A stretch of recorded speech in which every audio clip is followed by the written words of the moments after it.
Hello everybody, and welcome back to another weekly recap. In the weekly recap, I like to go over anything related to the old school RuneScape community this week. Now, this week we did get a content update, that being Mahogany Homes. We've talked about it a bit already, so we're just going to briefly go over that. But yesterday, we ended up getting a poll blog on the new fishing boss. So there's a lot of new information there I'm excited to have a look at. We have a new Runelite Release, and of course we'll be going over the weekly Q&A, or really just anything else I think was interesting this week. I hope you guys enjoyed the weekly recap. If you do, I always appreciate it. If you leave the video a like, always helps out with the YouTube algorithm. Thank you so much, and let's get started. Okay, so today let's start off with the poll blog for the new fishing boss. Now keep in mind this is a work in progress, so this image here, for example, is not going to be the final boss most likely. Although I do kind of like the spinning fish within the boss's heart. Now what is being proposed is a new fishing boss that is going to be fairly similar to Wintertot. Now the boss's name is Tempoross, and there is a bit of lore at the top here. But you guys don't care about lore, right? Let's skip down. Now the only requirement to participate in this boss is level 35 fishing, so you can start doing it at a very low level. Now they have proposed some experience rates to go along with it. Starting at level 35, they're aiming to have approximately 30k per hour fishing, and that would only scale up to level 70, at which point you'd be getting somewhere between 55k and 60k an hour. Now this was met with a little bit of criticism, mainly the fact that it scales only from levels 35 to 70, which is relatively a very short level range, especially for fishing. Level 70 is only around like 1/15th to max. So even if these experience rates were optimal, that's a very short range where that would be true. Now you'd be able to access a boss from a new port in the estuary by the Alcarid Bank, and it would provide you with a ferry to Tempoross. Now this is primarily a group minigame, which means the health and the energy of the boss is going to scale depending on the amount of people fighting it. Now to defeat Tempoross, you pretty much just need to catch harpoon fish and load them into a harpoon cannon. Maybe this is my own personal preference, but I kind of wish they were swordfish. I think those would make pretty good weapons anyway. Now the boss has three main mechanics. It will occasionally create a giant wave, which will knock people down if you're not tied to the mast. Tempoross will sometimes disable a harpoon cannon. And thirdly, it can summon a lightning storm, which will set some things on fire. Now it seems like there will be a time limit on this boss fight, as Tempoross's energy must be reduced before the storm gets too intense, otherwise you'll need to retreat early. It seems like this will be a multi-phase boss fight. You're going to slowly remove energy from Tempoross. They'll go into the water for a short period.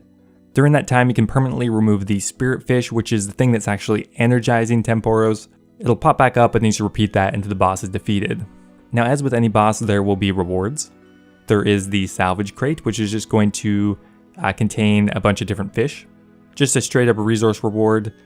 There's something called spirit bait. Now spirit bait is going to be an untradeable resource that will automatically be consumed while fishing.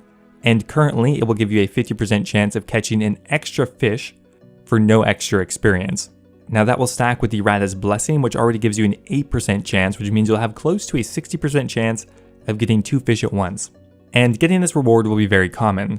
Now it is untradeable, and I understand why they're a little bit hesitant to make things like this tradable, but in this case, as it doesn't generate any extra experience, the price of spirit bait would be pretty interesting and would just slowly fall into place somewhere related to what the most expensive fish is you could catch, as that's where it would most likely be primarily used.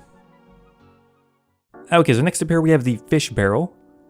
The fish barrel can store 28 raw fish and can store multiple types simultaneously. One caveat though is you can only remove fish when you're at the bank, which is similar to a looting bag. The fish barrel is again going to be untradeable and is fairly rare. Now I'd say this probably has a couple of uses. Some people mentioned fishing karambwans, pretty much any fishing spot that is far from a bank, which honestly is not that many of them. The fish barrel would be kind of nice if the fish would automatically go in there, as similar to a looting bag.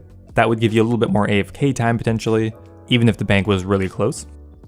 Next up here we have the tackle box, which is going to be another storage device. In the tackle box you could store fishing equipment including rods, feathers, bait, and the angler's outfit. It's mainly for saving bank space and improving organization, as to use an item from the box you would still need to remove it. Again, the item is going to be untradeable and fairly rare. Now next up here we have a angler outfit reskin. It is purely cosmetic and you'd buy it with a large amount of spirit bait. And finally here, one of the more interesting rewards is going to be the Tome of Water and Damp Pages. Now this item is going to be mirroring the Tome of Fire in a certain way, As water spells are never going to be stronger than fire spells, they felt that giving the Tome of Water more of a utility purpose is a better option. Now the Tome of Water first step would give you unlimited water runes, and it would also give a notable increase to a lot of the utility spells on the standard spellbook. For example, the Curse and Binding spell accuracy would be increased by 10%. Also, the Curse effects are going to be increased by 50%. And most notable here, the Binding effects are going to be increased by 30%. For example, Snare would go up to 13 seconds versus the previous 10 seconds. Pretty much anytime one of the effects activates, you're going to be using one charge from the Tome of Water. The actual combat stats on it are going to be very similar to the Tome of Fire, and it will require 50 magic to equip, and will actually be tradable. The Tome of Water is kind of interesting. The only thing on it I think is going to be particularly useful is the increased duration on the bind effects. I don't think I've ever actually used a curse spell, assuming I wasn't splashing it on purpose, so I'm not sure if an increased accuracy really matters, and same for vulnerability. So definitely some interesting rewards, but overall it does share quite a bit of similarities with Wintertot, but let's move on. Yesterday we did have a content update, and that was introducing the new Mahogany Homes, which is the new construction training method. You can get a construction contract starting right from level 1 and will scale up till level 70. The experience per hour here will scale up through the 4 different tiers of Mahogany Homes and will cap out somewhere around 200,000 experience per hour. It's a pretty decent and cheaper alternative to conventional construction methods. Now if you're looking for a more in-depth guide on what Mahogany Homes are, I did release a guide yesterday, and there will be a link in the description for that. Now Mahogany Homes offers a few different rewards: the new Carpenter Skilling outfit, a wall kit recolor, as well as supply crates. Now not including the supply crates, to obtain all of the rewards will take you more than 20 hours, so it is a fair bit of a time investment. Now next up here we have a new Runelite update that came out yesterday, with one feature that I am so happy that they added, something called anisotropic filtering. Now something that I really noticed when I was recording clips is that there would be weird jagged edges and sparkling textures. Apparently this filter now actually fixes that, so I'm very excited about that. They've added now a Zalcano plugin, which I guess previously they didn't have, as well as there was a bunch of small minor tweaks to the existing plugins, but once again, great job from the Runelite team.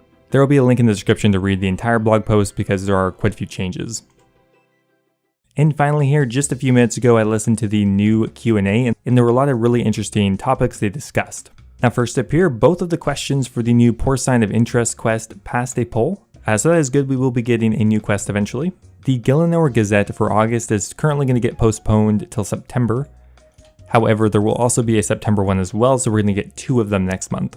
The next update we're going to get next Wednesday is going to be the Costume Room rework, and they will be pulling the game worlds offline for 30 minutes to make sure they can implement the update without any bugs. Okay, so now into the questions.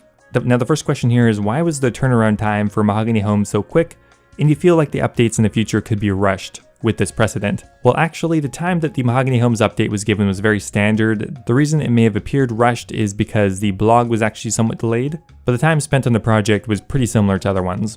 Why is the Mahogany Home sign so different? And why is there English text? They give a bit of a backstory to it, but essentially they're not opposed to changing it, but it's not a high priority. How do you feel about the current point and reward structures? Now their initial answer to this was they're not really looking to make any immediate changes because it's just day 2 and they're going to continue to review it. However, halfway through the Q&A, apparently Mod Sween got a text from Mod Arcane saying that they are looking to buff the points slightly from the contracts. Now one big piece of information that Mod Sween actually dropped in the Q&A is that apparently the Blisterwood experience change and the Blood Shard changes are due next week. I know a lot of people were looking for those changes, and based on what Mod Sween said, it looks like they'll be next week with the Costume Room rework. Why is the entrance to the new fishing boss located in Alcarid? They didn't give an exact reason here, but they said the dock is going to be fairly small and unintrusive. They're going to add a picture later with how it looks on the map as well. Why is the experience only scaled from level 35 to 70 fishing? There's a serious lack of high level fishing now anyway. They said currently the content is particularly placed for mid to low level players, but to be honest, we probably could scale it up. They actually didn't want to make it better than AFK fishing, and they're cautious of making it the only and best training method all the way to 99. And the final result from the straw poll in the Twitch chat, most people wanted an XP increase. What purpose does the fish barrel serve if it can only be used at a bank? Purely, it just gives you more time fishing. Again, they mentioned Karambwans are pretty useful for, and just more AFK time. Do you feel like this content has a lot of similarities with Wintertot? Based on the poll blog, I think it's a fair comparison. They think maybe the poll blog didn't do a great job of showing the differences, as the design is actually quite a bit different than Wintertot. They're looking to maybe redo the poll blog to make it show its differences more. Will there be a chance to receive the Heron pet? They're not looking to do it. Tempoross will actually have a unique pet. However, they would be open to adding a Heron pet recolor. Anyway guys, that is going to be it for the weekly recap. I hope you guys enjoyed it. Now before I go here, I want to give a massive thank you to Revolver Ocelot and Kush Patel, who subscribed at my Dragon tier of YouTube membership, as well as a massive thank you to Nathan Ashworth, Double Talk, Heathen Lock Games, and Base Titch. Thank you for making the dream possible. I appreciate you guys a lot. If you're looking for another way to support the channel, an awesome way to do so is just to become a YouTube member. By doing so, you will receive a custom Discord role, access to my video release schedule, as well as being mentioned in my videos. Thank you so much guys, and I'll see you next time.